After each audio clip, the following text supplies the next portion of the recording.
Welcome back to Trading Strategy number 3, day 106. Today we are going to discuss key differences between trade entries and trade exits that you must keep in mind. The trade entry and the method you use to enter the trade should be exact and clearly defined. The main difference between the two is your trade entry criteria will always be the same, but how far each trade moves will not be the same.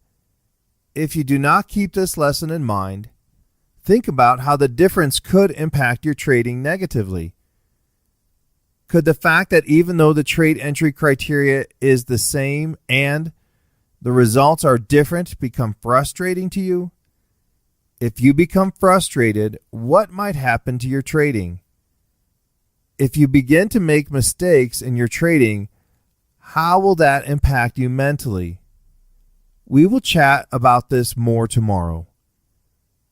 Please scroll down the page to find the training materials for today's lesson. Thank you for being with me today, and I'll see you in tomorrow's lesson.